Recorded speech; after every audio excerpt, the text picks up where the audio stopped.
여러분, 지금 이 순간 눈을 잠깐 감아 보십시오. 그리고 가만히 생각해 보십시오. 지금 이 순간에도 마음속 한구석에 무언가를 붙잡고 있지는 않습니까? 이미 끝난 일인데도 자꾸만 생각나는 그 사람, 이미 지나간 일인데도 가슴 한켠이 옥신거리는 그 기억, 이미 돌이킬 수 없는 일인데도 그때 내가 다르게 했더라면 하고 반복하고 또 반복하는 그 후에 여러분은 지금 무엇을 붙잡고 있습니까? 저는 평생을 살면서 수천 명의 사람들을 만났습니다.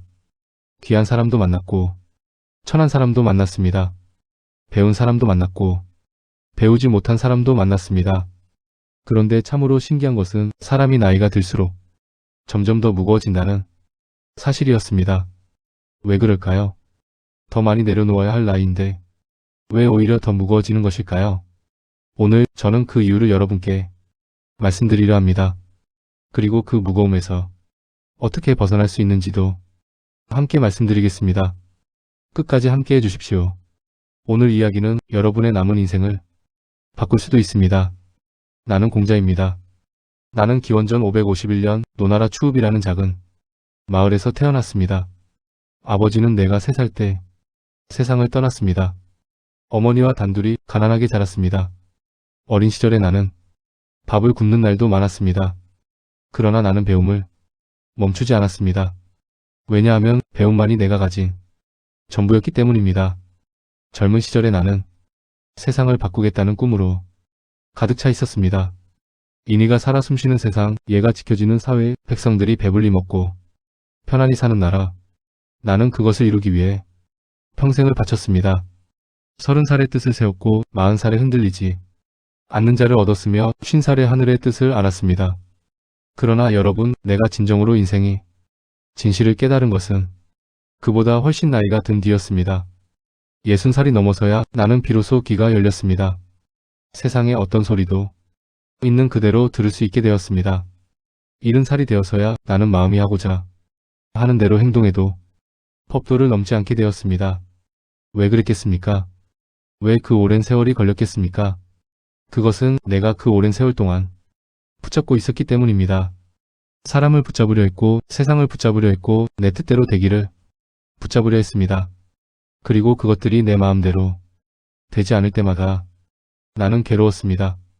70살이 되어서야 나는 알았습니다. 진정한 자유는 많이 가지는 것이 아니라 많이 내려놓는 것이라는 사실을. 오늘 나는 그 오랜 세월 동안 배운 내려놓음의 지혜를 여러분께 전하려 합니다. 나는 젊었을 때 이런 질문을 받은 적이 있습니다.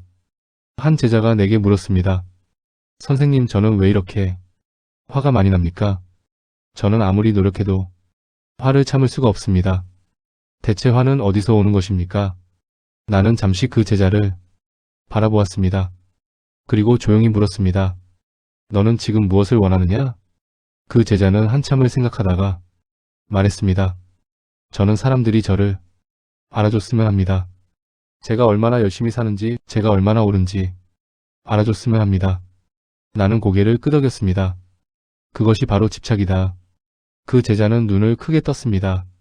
집착입니까? 그것이 집착입니까? 나는 말했습니다. 화는 혼자서 오지 않는다. 화는 반드시 무언가를 원하는 마음에서 온다. 원하는 것이 이루어지지 않을 때 그 원함이 화로 바뀌는 것이다. 여러분, 이것이 바로 모든 괴로움의 근본입니다. 우리가 괴로운 이유는 무언가를 원하기 때문입니다. 그 원함이 채워지지 않을 때 우리는 화가 납니다. 그 원함을 빼앗겼을 때 우리는 슬퍼집니다. 그 원함이 사라질까봐 우리는 불안해집니다. 그렇다면 우리가 내려놓지 못하는 이유는 무엇일까요? 나는 수십 년간 사람들을 관찰하면서 3가지 뿌리를 발견했습니다. 첫 번째 뿌리는 두려움입니다. 사람은 내려놓으면 모든 것을 잃는다고 생각합니다. 사람을 내려놓으면 외로워질 것 같고, 돈을 내려놓으면 가난해질 것 같고, 지위를 내려놓으면 무시당할 것 같습니다. 그래서 붙잡습니다. 그러나 여러분, 사실은 정반대입니다. 내려놓지 않기 때문에 더 외로워지고, 더 가난해지고, 더 무시당하는 것입니다. 손을 꽉 쥐고 있으면 새로운 것이 들어올 수가 없습니다. 두 번째 뿌리는 자존심입니다. 사람은 자신이 틀렸다는 것을 인정하기 싫어합니다. 그래서 이미 잘못된 관계인데도 자존심 때문에 먼저 연락하지 못합니다. 이미 잘못된 일인데도 자존심 때문에 사과하지 못합니다. 이미 틀린 생각인데도 자존심 때문에 바꾸지 못합니다. 나는 말했습니다. 허물이 있으면 고치기를 두려워하지 마라. 허물을 인정하는 것이 부끄러운 일이 아닙니다. 허물을 알면서도 고치지 않는 것이 부끄러운 일입니다. 세 번째 뿌리는 습관입니다. 사람은 오래된 것에 익숙합니다. 아무리 고통스러운 기억이라도 익숙하면 편합니다. 아무리 힘든 관계라도 오래되면 그게 당연한 것처럼 느껴집니다. 그래서 사람들은 새로운 것을 받아들이기보다 오래된 고통 속에 머무는 것을 선택합니다. 왜냐하면 그것이 더 익숙하기 때문입니다. 여러분, 이 세 가지 뿌리를 먼저 보십시오. 나는 지금 두려움 때문에 붙잡고 있는가? 나는 지금 자존심 때문에 붙잡고 있는가? 나는 지금 습관 때문에 붙잡고 있는가? 이것을 아는 것이 내려놓음의 첫걸음입니다. 나는 평생 수많은 사람들을 만났습니다. 그 중에는 내려놓지 못해서 인생의 소중한 시간을 낭비한 사람들이 있었습니다. 오늘은 그 이야기를 들려드리겠습니다. 첫 번째 이야기, 평생 아들을 붙잡은 어머니. 나는 한 나이 든 어머니를 알았습니다. 그 어머니는 아들을 위해 평생을 바쳤습니다. 아들이 어릴 때는 밥을 먹이고 입히고 재우는 것이 전부였습니다. 아들이 자라서는 공부를 시키고 좋은 직장을 구해주고 좋은 혼처를 찾아주려 했습니다. 그리고 아들이 결혼하고 난 뒤에도 그 어머니는 아들의 삶에 계속 개입했습니다. 며느리가 저것보다 요리를 잘해야 할 텐데, 아들이 저 회사는 그만두고 더 좋은 곳으로 가야 할 텐데 손자를 저렇게 키워서야 되겠나. 그 어머니는 아들이 자신의 뜻대로 살기를 원했습니다. 왜냐하면 그것이 아들을 사랑하는 것이라고 믿었기 때문입니다. 그러나 결과는 어떻게 되었을까요? 아들은 점점 어머니를 멀리했습니다. 처음에는 연락이 뜸해졌고 나중에는 명절에도 오지 않게 되었습니다. 그 어머니는 나를 찾아와 울면서 말했습니다. 선생님, 저는 평생을 아들을 위해 살았는데 왜 아들이 저를 외면합니까? 나는 조용히 물었습니다. 당신은 아들을 위해 살았습니까? 아니면 아들이 당신의 뜻대로 살기를 원했습니까? 그 어머니는 한동안 말을 잇지 못했습니다. 여러분, 사랑과 집착은 다릅니다. 사랑은 상대방이 잘 되기를 바라는 것이고, 집착은 상대방이 내 뜻대로 되기를 바라는 것입니다. 우리가 가장 사랑한다고 믿는 사람에게 가장 큰 집착을 하는 경우가 많습니다. 그것이 바로 가장 가까운 사람과 가장 많이 싸우는 이유입니다. 두 번째 이야기, 평생 돈을 쫓은 사람. 또 한 사람이 있었습니다. 그는 젊었을 때부터 돈을 모으는 일에만 집중했습니다. 아내와 함께 여행을 가자고 해도 돈 벌어야지라고 했고, 자녀들과 함께 놀아주자고 해도 돈 벌어야지라고 했습니다. 그는 마침내 큰 재산을 모았습니다. 그러나 그가 60살이 되었을 때 아내는 이미 세상을 떠났고 자녀들은 각자의 삶에 바빴습니다. 그는 큰 집에 혼자 앉아 나를 찾아왔습니다. 선생님, 저는 열심히 살았습니다.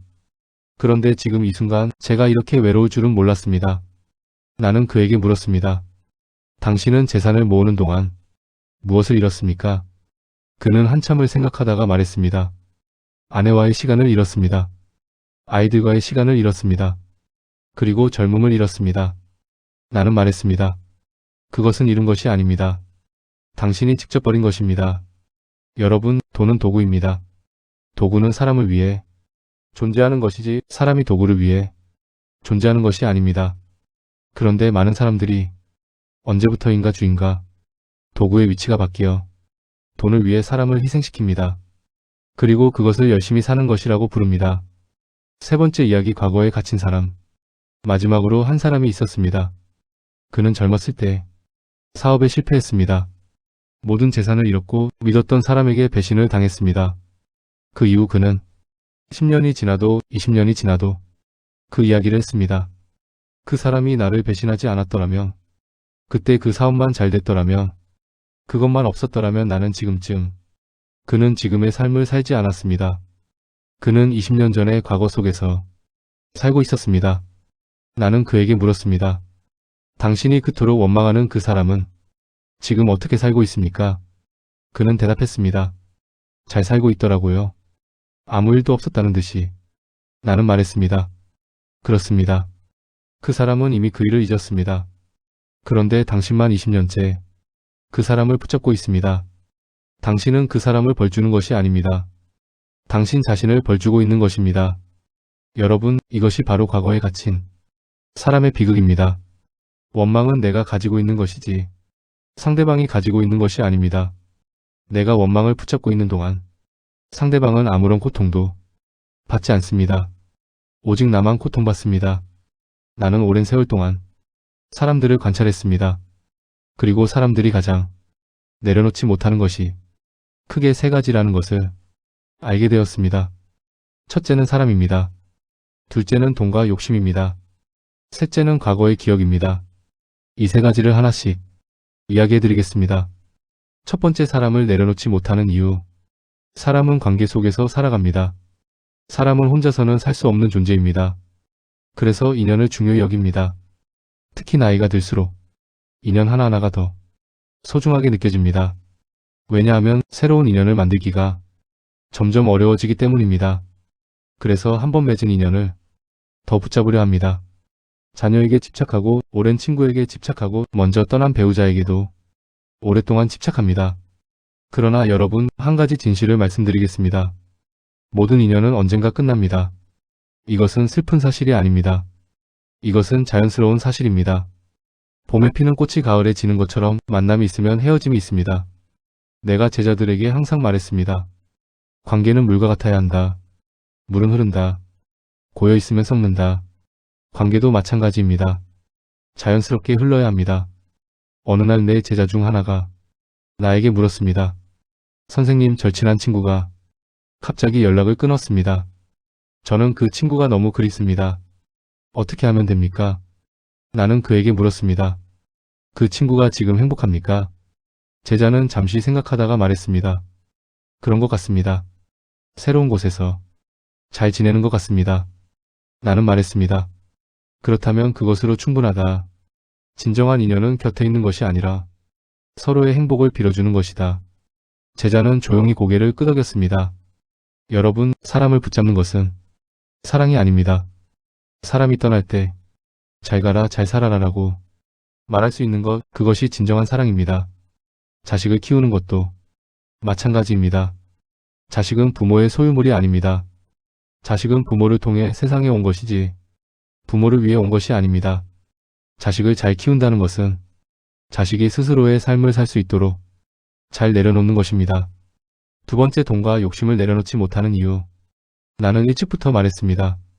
불의한 방법으로 얻은 부귀는 나에게 뜬구름과 같다. 그러나 사람들은 돈을 너무나 사랑합니다. 나이가 들수록 더 불안해지고 불안해질수록 더 많은 것을 붙잡으려 합니다. 돈, 재산, 명예, 자리, 이것들이 나를 지켜줄 것이라고 믿기 때문입니다. 그러나 여러분, 저는 묻겠습니다. 지금까지 살아오면서 그 돈과 명예가 진정으로 여러분을 지켜주었습니까? 아픔이 왔을 때 돈이 그 아픔을 막아주었습니까? 외로울 때 명예가 그 외로움을 채워주었습니까? 사랑하는 사람이 떠날 때 재산이 그것을 붙잡아 주었습니까? 그렇지 않습니다. 돈은 도구입니다. 명예는 그림자입니다. 그것들을 주인으로 섬기는 한 여러분은 그것들의 종이 될 뿐입니다. 나는 말했습니다. 배불리 먹고 하루 종일 마음 쓸 데가 없으면 그것이 문제다. 사람은 욕심을 채우기 위해 사는 것이 아닙니다. 욕심이란 채울수록 더 커집니다. 채울수록 더 비어있는 느낌이 드는 것, 그것이 욕심의 본질입니다. 그래서 욕심을 채우려는 사람은 결코 행복해질 수 없습니다. 그러나 내려놓는 사람은 다릅니다. 가진 것이 적어도 감사할 것이 눈에 보이고 작은 것에도 기쁨을 느낍니다. 세 번째, 과거를 내려놓지 못하는 이유. 과거는 이미 존재하지 않습니다. 그것은 기억 속에만 있습니다. 그런데 사람들은 그 기억 속에서 사는 경우가 많습니다. 그때가 좋았는데 이것은 현재를 부정하는 것입니다. 그때 그 사람이 나에게 그러지 않았더라면 이것은 지금의 나를 그때 나로 가두는 것입니다. 나는 제자에게 이런 말을 했습니다. 이미 지나간 것을 탓하지 말고 앞으로 올 것을 준비하라. 과거는 바꿀 수 없습니다. 아무리 후회해도 아무리 원망해도 과거는 바뀌지 않습니다. 그러나 지금 이 순간은 바꿀 수 있습니다. 여러분이 지금 과거에 쏟고 있는 에너지를 현재로 돌린다면 여러분의 인생은 지금 당장 달라질 수 있습니다. 많은 사람들이 내려놓음을 오해합니다. 내려놓음은 포기가 아닙니다. 내려놓음은 체념이 아닙니다. 내려놓음은 무관심이 아닙니다. 그렇다면 내려놓음은 무엇입니까? 나는 이것을 이렇게 설명합니다. 내려놓음은 자유입니다. 손에 돌을 쥐고 있으면 다른 것을 잡을 수 없습니다.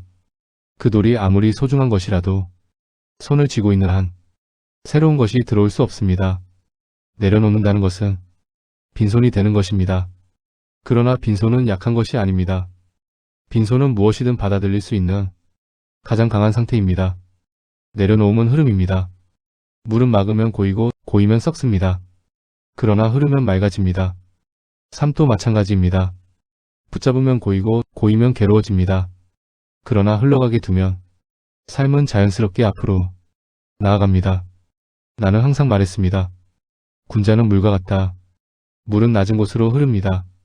물은 막히면 돌아갑니다. 물은 어떤 그릇에도 담깁니다. 그러나 물은 결코 없어지지 않습니다. 내려놓는 사람도 이와 같습니다. 내려놓음은 받아들임입니다.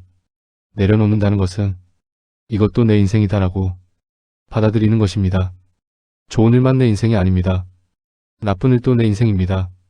기쁜 기억만 내 인생이 아닙니다. 아픈 기억도 내 인생입니다. 그 모든 것을 받아들일 때 비로소 내가 온전한 나 자신이 됩니다. 나는 말했습니다. 아는 것을 안다 하고 모르는 것을 모른다 하는 것, 그것이 진정한 알미다. 삶도 마찬가지입니다. 좋은 것을 좋다 하고 나쁜 것을 나쁘다 하되 그 모든 것을 내 삶의 일부로 받아들이는 것, 그것이 진정한 내려놓음입니다. 내려놓음은 사랑의 다른 이름입니다. 가장 깊은 내려놓음은 사랑하는 사람을 내려놓는 것입니다.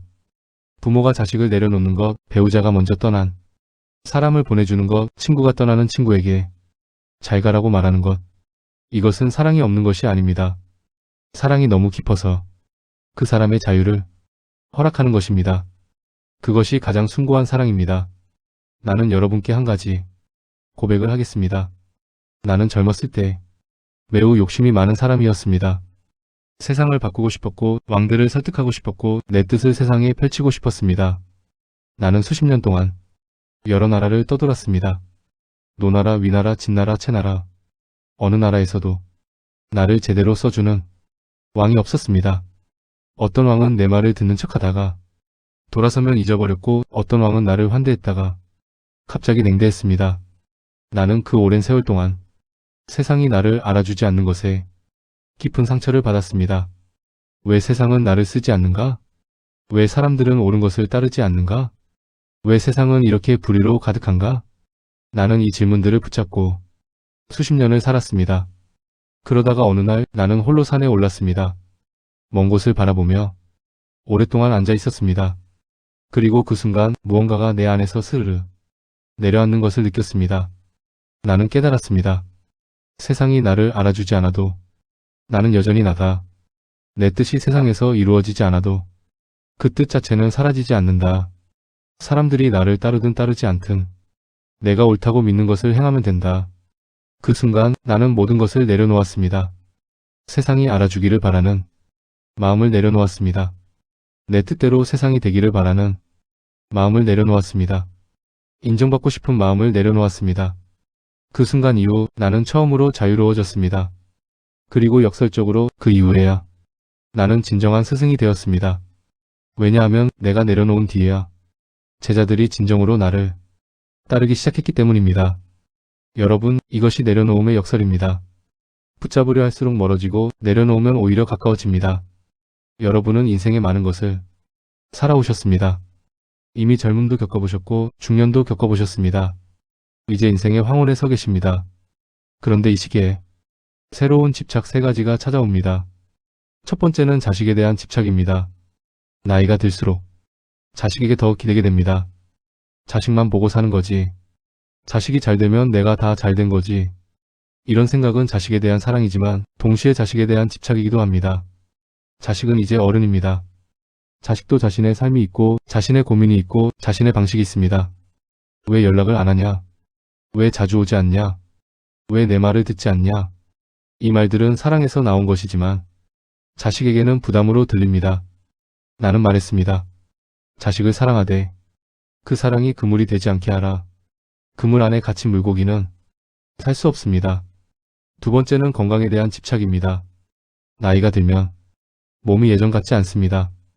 그것은 자연스러운 일입니다. 그러나 많은 분들이 건강에 너무 집착한 나머지 도리어 더 불안해지고 더 아프게 됩니다. 이 증상은 혹시 큰 병이 아닐까? 저 음식은 몸에 안 좋다고 했는데 이 약은 먹어야 하나 말아야 하나? 건강을 챙기는 것은 좋은 일입니다. 그러나 건강에 집착하면 삶의 즐거움을 잃습니다. 나는 말했습니다. 먹을 때는 맛있게 먹고 자야 할 때는 편히 자라. 그것이 가장 좋은 양생법이다. 몸을 너무 아끼면 도리어 쇠약해집니다. 적당히 움직이고 맛있는 것을 먹고 좋은 사람과 웃고 이야기하는 것이 어떤 약보다 좋은 치료입니다. 세 번째는 죽음에 대한 집착입니다. 나이가 들면 죽음이 가까워집니다. 그것을 모르는 척할 수는 없습니다. 그러나 죽음을 두려워하며 남은 삶을 보내는 것은 이미 죽은 것이나 다름없습니다. 나는 제자 게로에게 이렇게 말했습니다. 삶도 아직 모르는데 어찌 죽음을 알겠느냐? 죽음을 생각할 시간에 지금 살아있는 이 순간을 생각하십시오.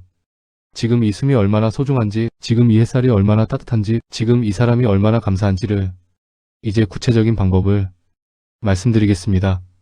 내려놓음은 단번에 이루어지는 것이 아닙니다. 매일 조금씩 꾸준히 연습하는 것입니다. 나는 5가지 방법을 말씀드리겠습니다. 첫 번째, 인정하기. 내려놓음의 첫 번째 단계는 인정입니다. 이것은 내가 어떻게 할 수 없는 일이다. 이 사람은 내가 바꿀 수 없다.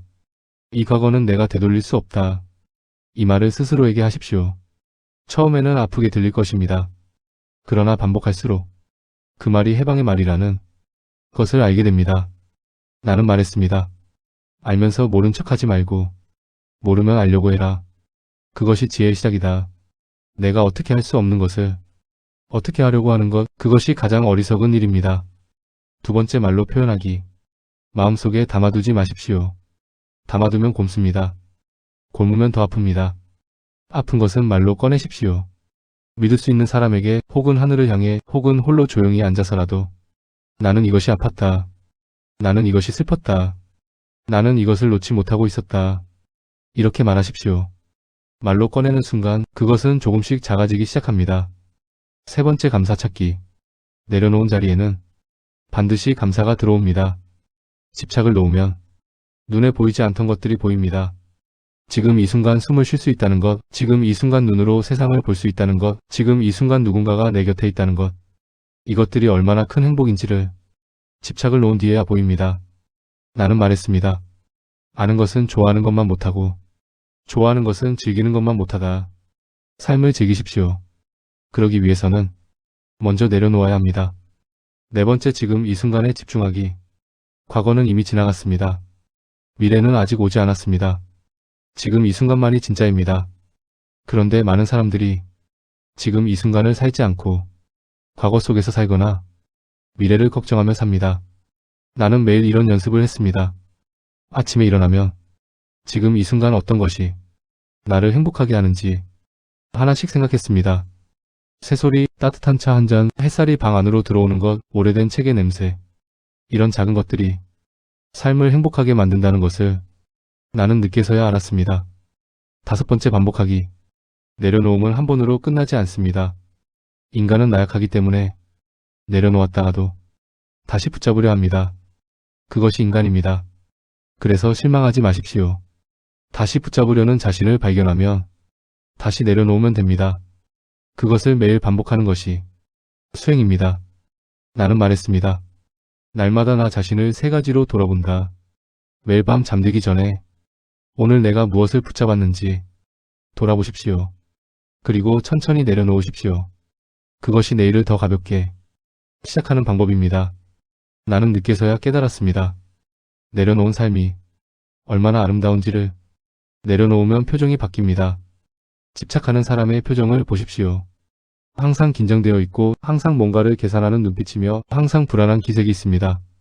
그러나 내려놓은 사람의 표정은 다릅니다. 편안합니다. 부드럽습니다. 온화합니다. 나이가 들면서 그 사람이 어떻게 살아왔는지가 얼굴에 드러납니다. 오랫동안 집착하며 살면 얼굴에 주름과 함께 긴장이 새겨집니다. 오랫동안 내려놓으며 살면 얼굴에 주름과 함께 온화함이 새겨집니다. 어떤 주름을 가지고 싶으십니까? 내려놓으면 관계가 바뀝니다. 집착을 내려놓으면 사람들이 먼저 다가옵니다. 이것이 내려놓음의 역설입니다. 집착할 때는 사람들이 멀어졌는데 내려놓으면 사람들이 가까워집니다. 왜냐하면 사람들은 무거운 사람 곁에 오래 있지 못합니다. 그러나 가벼운 사람, 편안한 사람 곁에는 오래 머물고 싶어 합니다. 내려놓은 사람이 되십시오. 그러면 사람들이 먼저 곁에 오고 싶어 합니다. 내려놓으면 건강이 좋아집니다. 많은 병의 근원은 스트레스입니다. 스트레스는 어디서 옵니까? 집착에서 옵니다. 원하는 것이 이루어지지 않을 때, 두려운 것이 다가올 때, 잃고 싶지 않은 것을 잃을 것 같을 때, 이것들이 모두 스트레스가 됩니다. 집착을 내려놓으면 스트레스가 줄어듭니다. 스트레스가 줄어들면 몸이 회복됩니다. 나는 말했습니다. 마음이 편해야 몸이 편하다. 내려놓음은 가장 좋은 건강법입니다. 내려놓으면 매일이 새로워집니다. 집착하는 사람은 매일 같은 하루를 삽니다. 왜냐하면 어제의 것을 오늘도 붙잡고 있기 때문입니다. 그러나 내려놓는 사람은 매일 새로운 하루를 삽니다. 오늘이라는 날은 역사상 딱 한 번 있는 날입니다. 이 날을 새롭게 맞이할 수 있는 것은 어제를 내려놓은 사람뿐입니다. 나는 말했습니다. 옹고이 지신. 옛것을 익히되 그것을 바탕으로 새 것을 알아가는 것, 그것이 진정한 배움이고 진정한 삶입니다. 많은 분들이 나이 드는 것을 두려워합니다. 왜냐하면 세상은 젊음을 찬양하기 때문입니다. 젊고 예쁘고 활기찬 것을 좋다고 하고 늙고 느리고 조용한 것을 아쉬운 것처럼 말합니다. 그러나 나는 다르게 생각합니다. 나이 드는 것은 쇠퇴가 아닙니다. 나이 드는 것은 익어가는 것입니다. 봄에 피는 꽃은 화려하지만 그 꽃이 열매가 되어야 비로소 쓸모가 있습니다. 열매는 꽃보다 화려하지 않습니다. 그러나 꽃보다 훨씬 깊고 풍부합니다. 나이 든다는 것은 그 열매가 되는 것입니다. 나이 드는 것의 특권. 나이 든 분들에게는 젊은 사람이 가질 수 없는 것이 있습니다. 첫째, 경험입니다. 수십 년의 삶이 녹아든 경험은 어떤 책에서도 배울 수 없는 것입니다. 여러분이 살아온 인생 자체가 하나의 위대한 이야기입니다. 둘째, 여유입니다. 젊은 사람들은 항상 바쁩니다. 해야 할 것들이 많고 이루어야 할 것들이 많고 증명해야 할 것들이 많습니다. 그러나 나이 든 분들에게는 그런 조급함이 없습니다. 시간을 천천히 음미할 수 있는 여유, 작은 것에서 기쁨을 찾을 수 있는 여유. 그것은 정말 귀한 선물입니다. 셋째, 관계의 깊이입니다. 수십 년을 함께한 사람들이 있습니다. 그 관계의 깊이는 어떤 새로운 관계와도 비교할 수 없습니다. 나는 말했습니다. 세 사람이 함께 길을 가면 반드시 나의 스승이 있다.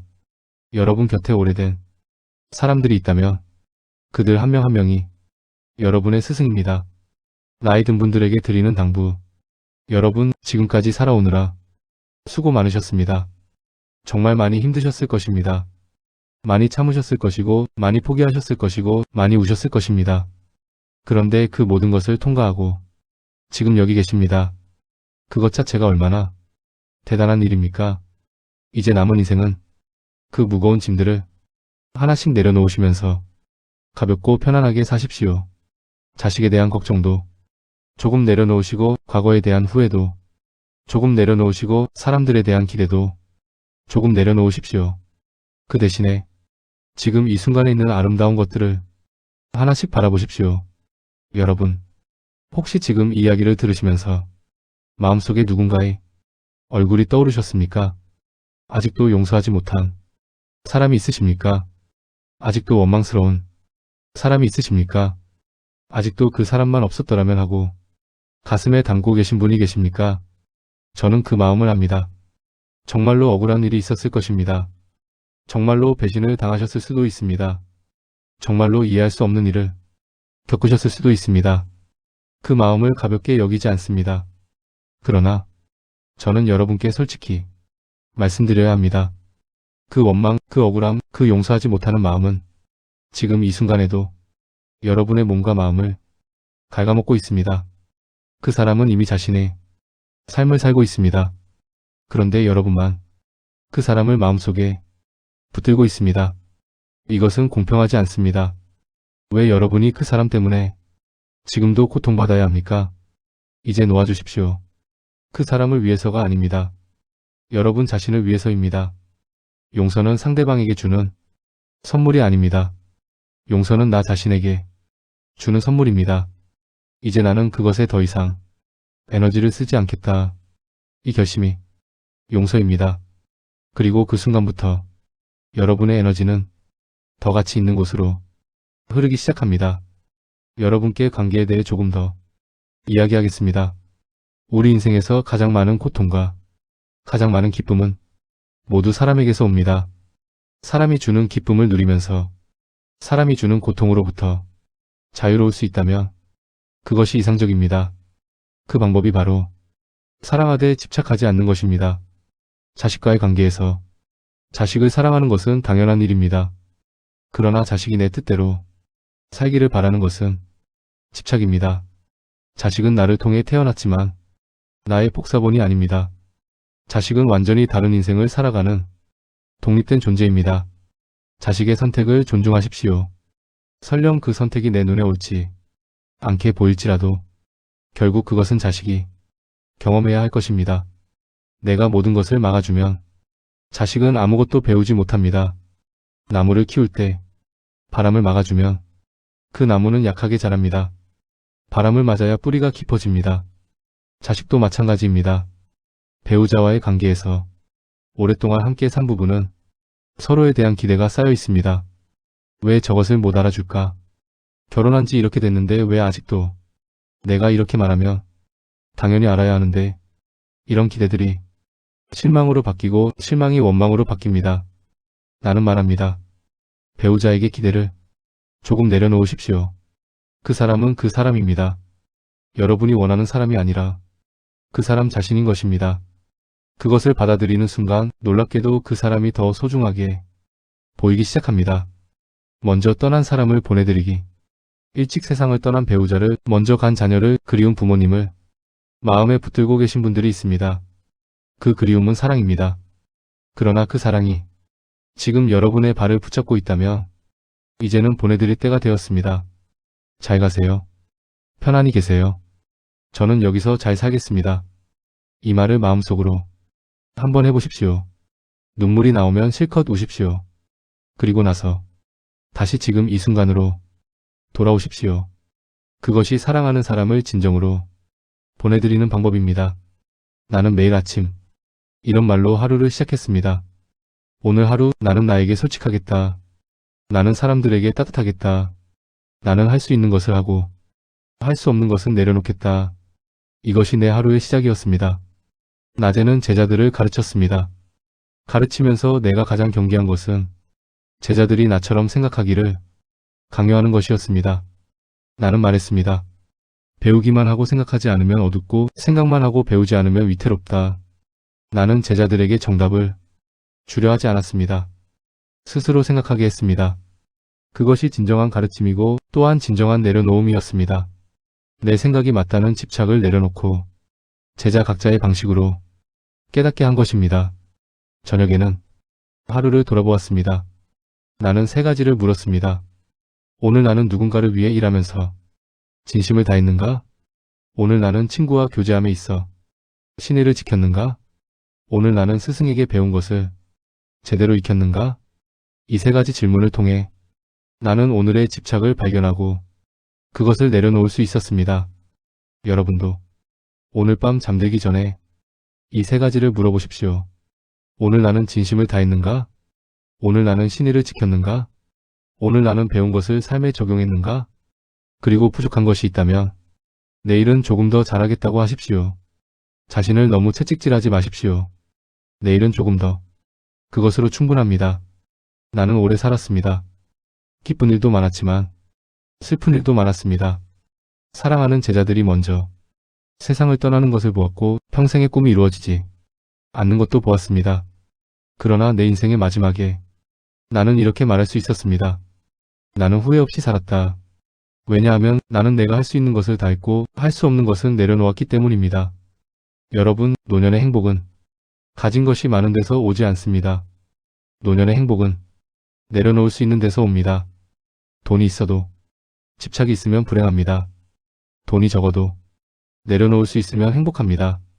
이 진리를 나는 늦게서야 알았습니다. 여러분은 나보다 일찍 아시기를 바랍니다. 노년의 3가지 행복. 나는 노년의 행복에는 3가지가 있다고 생각합니다. 첫째는 건강한 몸입니다. 크게 아프지 않고 일상을 살아갈 수 있는 것, 그것이 가장 큰 복입니다. 매일 밖에 나가서 걸으십시오. 신선한 공기를 마시십시오. 좋아하는 것을 드십시오. 몸을 돌보되 집착하지 마십시오. 둘째는 마음 맞는 사람입니다. 한 명이라도 충분합니다. 진심으로 이야기할 수 있는 사람, 함께 밥을 먹을 수 있는 사람, 그저 곁에 있어도 편안한 사람. 그런 사람이 한 명 있다면 그 삶은 풍요롭습니다. 셋째는 하고 싶은 것이 있는 것입니다. 작은 것이라도 좋습니다. 정원을 가꾸는 것, 좋아하는 음악을 듣는 것, 오래된 책을 다시 읽는 것, 손주들에게 이야기를 들려주는 것. 무언가 하고 싶은 것이 있다는 것은 삶에 대한 욕구가 살아있다는 것입니다. 그것을 소중히 여기십시오. 이제 오늘부터 실천할 수 있는 구체적인 방법을 말씀드리겠습니다. 아침 의식. 아침에 일어나시면 창문을 열고 하늘을 한번 보십시오. 그리고 이렇게 말하십시오. 오늘 하루도 살아있다. 감사하다. 이 짧은 말이 하루를 내려놓음으로 시작하게 합니다. 낮의 실천. 무언가 집착이 생기면 이 질문을 하십시오. 내가 이것을 붙잡고 있는 이유는 무엇인가? 이것을 내려놓으면 어떻게 될까? 대부분의 경우 내려놓아도 생각보다 별일 없다는 것을 알게 됩니다. 저녁 의식. 잠들기 전에 오늘 마음이 무거웠던 것을 하나 찾으십시오. 그리고 그것을 종이에 적으십시오. 적은 다음에 이렇게 말하십시오. 나는 이것을 오늘 여기까지만 가지고 간다. 내일은 조금 더 가볍게 시작하겠다. 이것이 매일의 내려놓음 연습입니다. 한 달에 한 번 오래된 물건을 하나 정리하십시오. 쓰지 않는 것, 이미 의미가 없어진 것, 가지고 있어도 기쁨이 없는 것. 이것들을 정리하는 것이 마음을 정리하는 것과 같습니다. 집이 가벼워지면 마음도 가벼워집니다. 내가 평생 남긴 말들 중에서 내려놓음에 관한 것들을 모아드리겠습니다. 오늘 이 말들을 읽으시고 마음에 와닿는 것이 있다면 적어두시고 자주 보십시오. 이미 지나간 것은 탓하지 말고 이미 끝난 것은 간언하지 말며 이미 되어버린 것은 허물하지 말라. 남이 나를 알아주지 않음을 근심하지 말고 내가 남을 알지 못함을 근심하라. 허물이 있으면 고치기를 두려워하지 마라. 마음이 넓고 몸이 살쪄 있으면 태연자약한 것이요 마음이 좁고 몸이 흔들리면 근심이 많은 것이다. 분노할 때는 어떤 결정도 내리지 말라. 아는 것을 안다 하고 모르는 것을 모른다 하는 것이 진정으로 아는 것이다. 내 몸을 공경하지 않으면 천하의 어떤 것도 공경할 수 없다. 군자는 말은 느리게 하고 행동은 민첩하게 하려 한다. 배우고 때때로 익히면 또한 기쁘지 않겠는가? 이 말들은 모두 내려놓음에 관한 것들입니다. 과거를 놓아주고 남의 시선을 놓아주고 분노를 놓아주고 아는 척을 놓아주는 것. 이것들이 모여 진정한 내려놓음이 됩니다. 내려놓음의 가장 아름다운 결실은 감사입니다. 집착을 놓으면 감사가 들어옵니다. 비교를 놓으면 지금 가진 것이 보입니다. 원망을 놓으면 고마운 사람들이 보입니다. 두려움을 놓으면 지금 이 순간이 소중하게 느껴집니다. 나는 말했습니다. 어진 사람은 근심하지 않고 지혜로운 사람은 미혹되지 않으며 용감한 사람은 두려워하지 않는다. 여러분은 이미 어질고 지혜롭고 용감한 분들입니다. 그 수십 년의 삶이 그것을 증명합니다. 이제 남은 것은 그 삶에 감사하는 것입니다. 매일 아침 오늘도 살아있음에 감사하십시오. 먹을 것이 있음에 감사하십시오. 잠잘 곳이 있음에 감사하십시오. 이야기를 들을 귀가 있음에 감사하십시오. 감사는 내려놓음의 완성입니다. 나는 이제 마지막 이야기를 하겠습니다. 나는 73의 나이에 세상을 떠났습니다.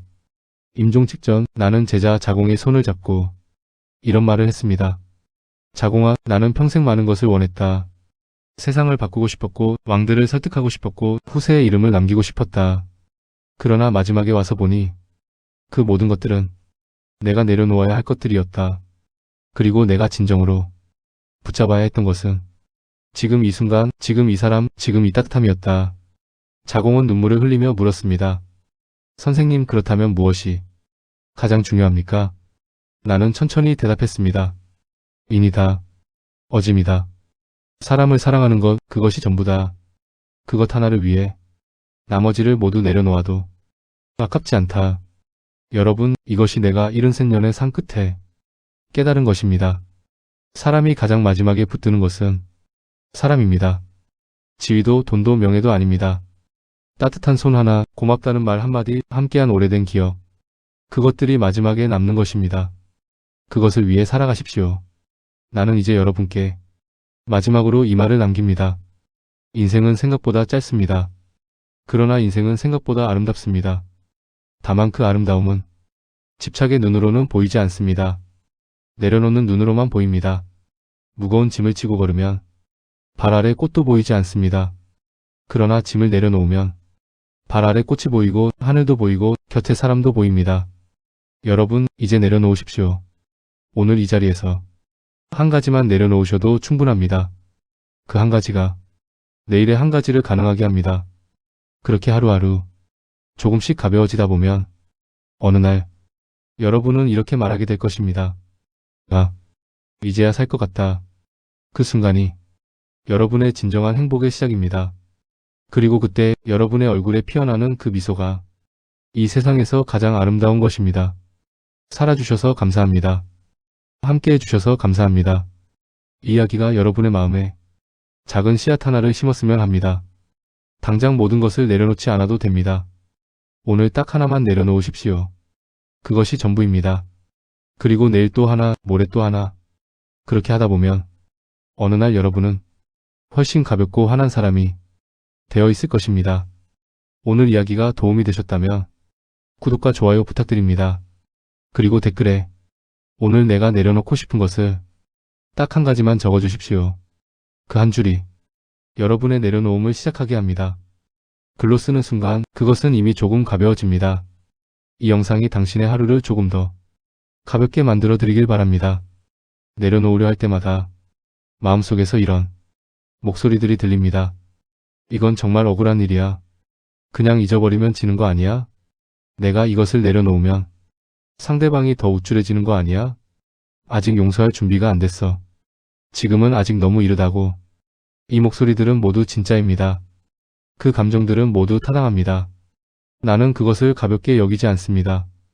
억울한 것은 억울한 것입니다. 상처받은 것은 상처받은 것입니다. 그런데 여러분, 한 가지만 물어보겠습니다. 그 목소리를 계속 따라가면 여러분이 행복해집니까? 그 억울함을 붙잡고 있으면 여러분의 삶이 나아집니까? 대부분은 그렇지 않습니다. 그 목소리들은 여러분을 보호하려는 척하지만 사실은 여러분을 붙잡고 있는 것입니다. 나는 제자들에게 이런 이야기를 했습니다. 어느 날 한 노인이 강가에 앉아 있었습니다.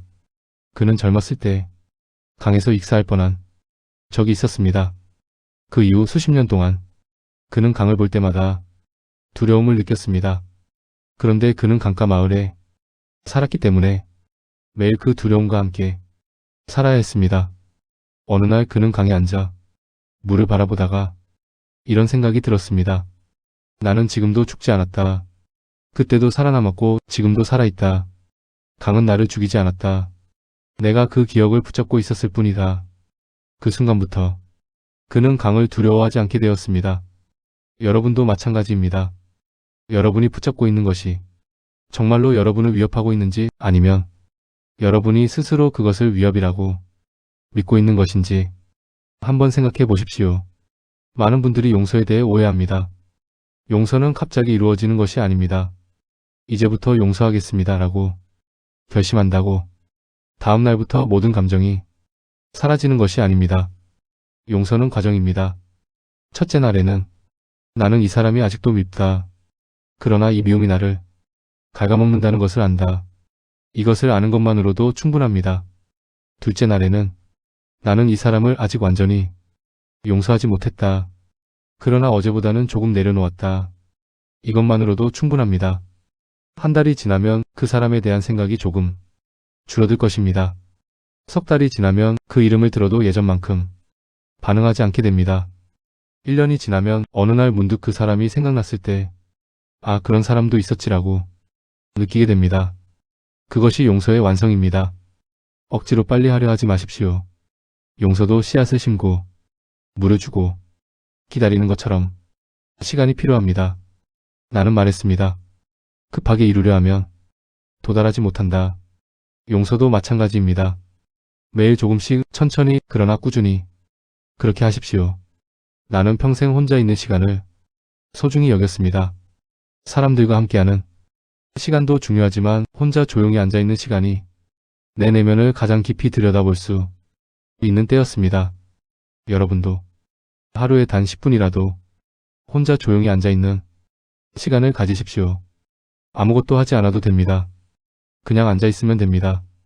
창밖을 보거나 눈을 감거나 차 한 잔을 앞에 놓고 그냥 앉아있으면 됩니다. 처음에는 불편할 것입니다. 온갖 생각들이 밀려올 것입니다. 오늘 저 아이에게 전화해야 하는데 아까 그 말은 왜 했을까? 내일 병원 예약은 그냥 두십시오. 그 생각들이 왔다가 가도록 두십시오. 붙잡지도 말고 쫓아내려 하지도 말고 그냥 지나가게 두십시오. 그것이 내려놓음의 연습입니다. 처음에는 10분도 힘들 것입니다. 그러나 매일 하다 보면 그 시간이 하루 중 가장 소중한 시간이 됩니다. 나는 그 혼자의 시간에서 가장 많은 지혜를 얻었습니다. 왜냐하면 소란스러울 때는 보이지 않던 것들이 조용할 때 비로소 보이기 때문입니다. 여러분도 오늘부터 시작해 보십시오. 딱 10분만. 나는 여러분이 살아오신 시대가 얼마나 힘든 시대였는지 압니다. 체면을 중시하는 문화 속에서 많은 것을 참으셨을 것입니다. 속으로는 아파도 어른이 어찌 그런 내색을 하나. 내가 먼저 굽히면 지는 거지. 어른으로서 채통이 있어야지. 이런 생각들이 여러분을 더 무겁게 만들었을 것입니다. 저는 여러분께 말씀드립니다. 체면보다 여러분이 마음이 중요합니다. 내가 틀렸다고 말할 수 있는 것, 미안하다고 말할 수 있는 것, 나도 힘들었다고 말할 수 있는 것, 이것이 약함이 아닙니다. 이것이 진정한 강함입니다. 나는 말했습니다. 군자는 자신에게 엄하고 남에게는 관대하다. 가장 먼저 자신에게 솔직해지십시오. 자신에게 솔직해질 때 비로소 다른 사람에게도 진심으로 대할 수 있습니다. 그리고 자신에게 솔직하다는 것은 자신의 아픔을 인정하는 것, 자신의 집착을 인정하는 것, 자신의 두려움을 인정하는 것입니다. 그것을 인정하는 순간 그것으로부터 자유로워지기 시작합니다. 오랫동안 억누르셨을 것입니다. 이제 조금씩 스스로에게 솔직해지십시오. 그것이 체면보다 훨씬 귀한 일입니다. 이제 마지막으로 나는 여러분께 짧은 편지를 쓰겠습니다. 사랑하는 여러분께, 여러분은 정말 오랫동안 많은 것을 껴안고 사셨습니다. 자식을 키우는 무게, 가정을 지키는 무게, 사회 속에서 살아남는 무게, 사랑하는 사람을 잃는 무게, 세상이 변하는 속에서 적응하는 무게, 그 모든 무게를 이 어깨에 지고 살아오셨습니다. 대단합니다. 정말로 대단하십니다. 그런 여러분이기 때문에 이제는 조금 내려놓아도 됩니다. 아니, 내려놓아야 합니다. 그것이 여러분을 사랑하는 사람들에 대한 예의이기도 합니다. 짐을 짊어진 채로는 주변을 돌아볼 수 없습니다. 손을 내밀 수 없습니다. 안아줄 수 없습니다. 내려놓으면 주변이 보입니다. 아직 여러분 곁에 있는 소중한 것들이 보입니다. 아직 여러분을 기다리는 사람들이 보입니다. 아직 여러분이 할 수 있는 것들이 보입니다. 오늘 딱 하나만 내려놓으십시오. 그것으로 충분합니다. 나는 여러분의 남은 날들이 가볍고 따뜻하고 아름답기를 바랍니다. 건강하시고 편안하시고 행복하십시오. 여러분을 사랑합니다.